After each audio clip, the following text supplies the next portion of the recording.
Vaxtınız xeyir olsun, hörmətli tamaşaçılar. İctimai televiziyada xəbər vaxtıda studiyada Günay Abdullayevadır. İşğaldan azad edilən ərazilərə böyük qayıdış davam etdirilir. Bu dəfə Ağdam rayonunun Kəngərli kəndindən növbəti köç baş tutub. 50 ailə, yəni 207 nəfər öz doğma yurduna köçürülüb. Qeyd edək ki, hazırda Qarabağda və Şərqi Zəngəzurda ora köçürülən keçmiş məcburi köçkünlərlə yanaşı bu bölgədə aparılan layihələrin icrasında çalışan, həmçinin ayrı-ayrı dövlət qurumlarının yerli bölmələrində xidməti vəzifələrini yerinə yetirən, yenidən fəaliyyətə başlamış səhiyyə, təhsil, mədəniyyət, turizm, sənaye, energetika müəssisələrində işləyən ümumilikdə 40 mindən çox insan yaşayır.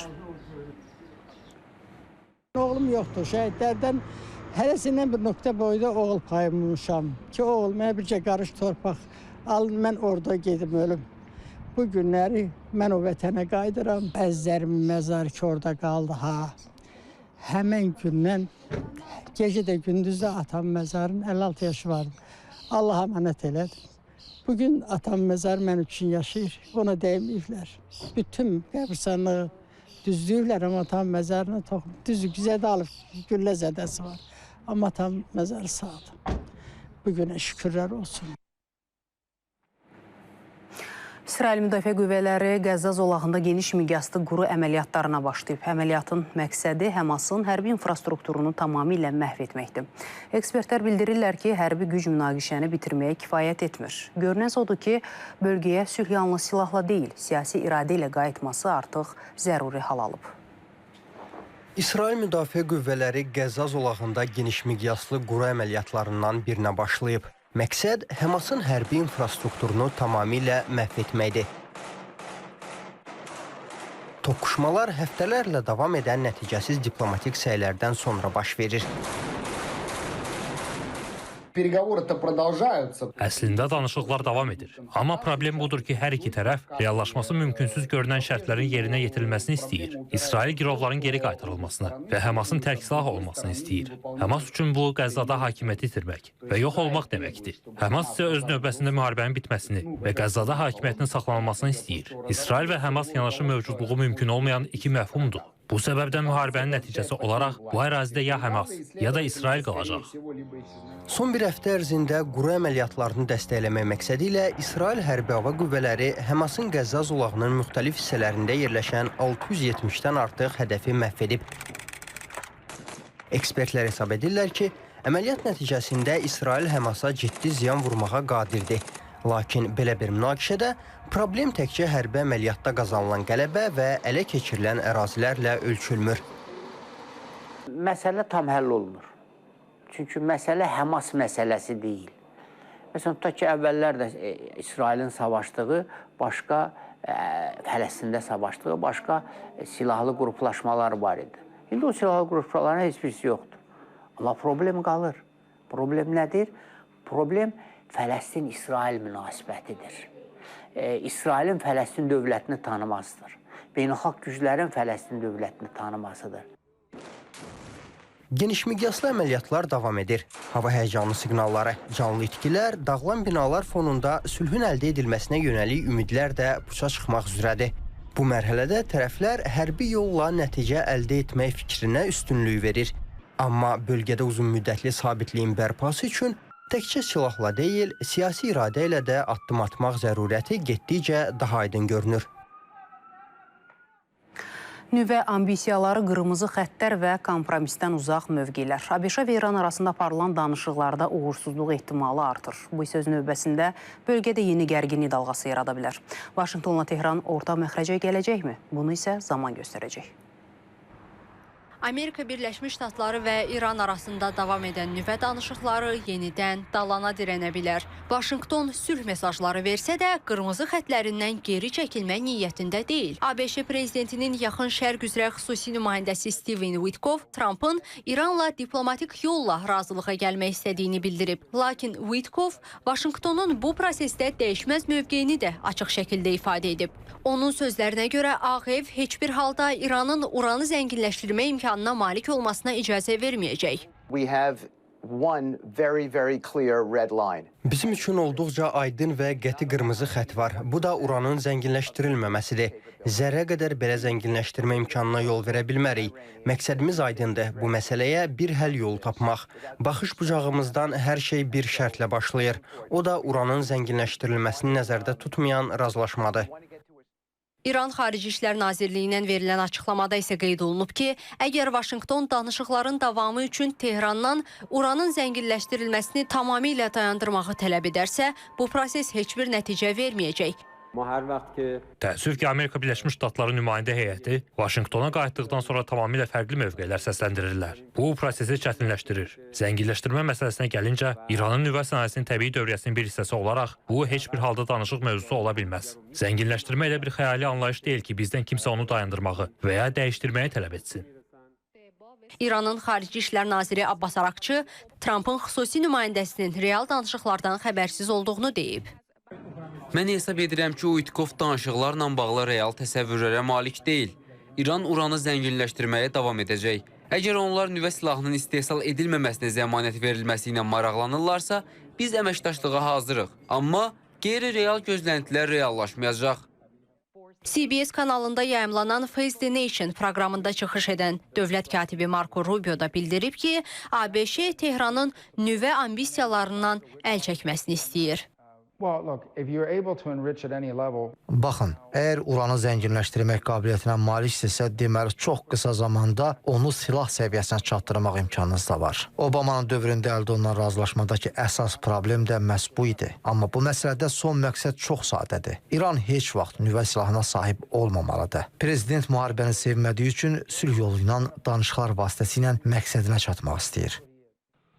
Gözlər isə yaxın günlərdə Avropada keçirilməsi planlaşdırılan görüşlərə dikilib. Diplomatlar bu dəfə ortaq məxrəc tapılacağına ümid etsələr də, hər iki tərəfin sərt ritorikası ümidləri azaldır. Xatırladaq ki, uranın zənginləşdirilməsi İranın nüvə proqramında əsas mübahisə mövzularından biridir. Vaşinqton bu fəaliyyətin nüvə silahı istehsalına yol aça biləcəyindən narahatdır. Bu səbəbdən tərəflər arasında illərdir davam edən gərginlik azalmaq əvəzinə qarşılıqlı ittihamlarla müşayiət olunur. İTV xəbərə baxırsınız. Bakıda moped qəzası bir nəfərin ölümü ilə nəticələnib. Hadisə avtomobilin mopedlə toqquşması nəticəsində baş verib. Mopeddə olan sərnişin Əşrəf Mirzəyev müxtəlif dərəcəli bədən xəsarətləri alaraq xəstəxanada ölüb. Faktla bağlı cinayət işi başlanılıb, ibtidai istintaq aparılır. Amma bu ilk belə hal deyil. Oxşar qəzalar respublikada dəfələrlə yaşanıb. Mexaniki nəqliyyat vasitəsi olmayan moped, motosikl və oxşar nəqliyyat vasitələrini idarə edənlər deyirlər ki, qəzaların başlıca səbəbi diqqətsizlikdir. Aranı düzgün işləməməsi, tıxaclarda yəni çox dar məsafələrdən, məsəl üçün aradan keçmələri, yəni bunu düşünmürlər ki, maşın sürücüləri, əsasda taksilərə deyirəm, çünki başımıza gələndir. Qapını birdən andan açırlar, o momentdə yəni məsəl üçün əyləci tam basa bilmədiyi halda artıq yəni iş işdən keçmiş ola bilər. Qayda qanunla sürsün, heç bir qorxusu yoxdur, amma yox, sən qayda qanunsuz sürsüz, nə bilim, narşin eləsin, proaktivdir, qırmızı işıqda keçsiniz, əlbəttə təhlükəsi olacaq. Amma belə qayda qanunla sürsün, heç bir qorxusu yoxdur. Amma çoxu, sən dediyin kimi, yəni qayda qanuna riayət edir. Bəs qarşı tərəf, yəni avtomobil sürücülərinin məsələyə yanaşması necədir? Qəza şəraiti yaradılır da, belə deyim. Necə, hansı formada? Anidən qarşımıza çıxaraq. Hardan gəldi, girirlər də, bilirsən, sağa, sola baxmırlar. O sıra gözləmirlər ki, onlar. Yaxşı sürmürlər, pis sürürlər, xatalı sürürlər, yəni ona görə. Mütəxəssislər isə hesab edirlər ki, iki təkərli nəqliyyat vasitəsini idarə edənlərin əksəriyyəti yol hərəkəti qaydalarına əməl etmirlər. Bu isə birbaşa qəzalara səbəb olur. Bu vasitələri idarə edənlərin əksəriyyəti o çatdırma xidmətləri ilə məşğul olan təşkilatların adamlarıdırlar, əməkdaşlarıdırlar. Onların rəhbərliyi, onların məsul şəxsləri bu texnikanı onlara verəndə mütləq təlimatlandırma həyata keçirməlidirlər. Sonra sual eləmədilər, qarşılarına tələb qoymadılar ki, sən qaydaları öyrən, yəni demirik imtahan ver filan. İkinci nəzarətdə hər kəs kimi yol hərəkət təhlükəsində dövlət yol polisi nəzarət edir. Onlar da həm profilaktik tədbirlər görməlidirlər, müəyyən hallarda o kobud qayda pozanları saxlayıb məsuliyyətə cəlb eləməlidirlər. Elə olmalıdır ki, hər kəs bilsin ki, burada nizam-intizamdan kənarda davranış yoxdur. Ərşad Hüseynov onu da vurğuladı ki, avtomobil sürücüləri də hərəkət zamanı diqqətli olmalı, yan güzgülərdən istifadə etməlidirlər. Yəni, günah tək moped və ya digər iki təkərli nəqliyyat vasitəsi sürücülərində deyil. Elə Baş Dövlət Yol Polis İdarəsi tərəfindən də mütəmadi olaraq nəzarət profilaktik tədbirlər həyata keçirilir. 2025-ci ilin ilk 3 ay ərzində mopedlərin iştirakı ilə bağlı 5 yol nəqliyyat hadisəsi qeydə alınmışdır ki, nəticədə 2 nəfər həyatını itirmişdir, 3 nəfər isə xəsarət almışdır. Əlbəttə ki, bu rəqəm bizləri üzür. Biz Baş Dövlət Yol Polis İdarəsi olaraq buna qarşı mütəmadi olaraq nəzarət profilaktik tədbirlər həyata keçirilir. Lakin bəzi moped sürücüləri manevr etmə qaydalarını ciddi şəkildə pozurlar. Baş Dövlət Yol Polis İdarəsindən o da bildirildi ki, belə qəzalar kamera vasitəsilə qeydə alınır və qanuna müvafiq tədbirlər həyata keçirilir. Ləman Abbaslı, Anar Ağazadə, Rizvan Əkbərli, İTV Xəbər. Və sonuncu xəbərimizi təqdim edirik. Azərbaycandan ilk zəvvar qrupu mayın 25-i həcc ziyarətinə yola düşəcək. Bu səfəri səbirsizliklə gözləyən yüzlərlə insan üçün həcc ziyarəti həm böyük bir məsuliyyət, həm də dərin mənəvi dəyəri olan əvəzolunmaz bir yolçuluqdur. Əslində 3 ildir istəyim, niyyətim var idi. Bu illər qismət olubdu getməyim. Gözləntilərim hər bir zəvvarın gözləntisi kimi mənim də Allahla təmas qurmağımdır və müsəlmanın borcunu yerinə yetirməkdir.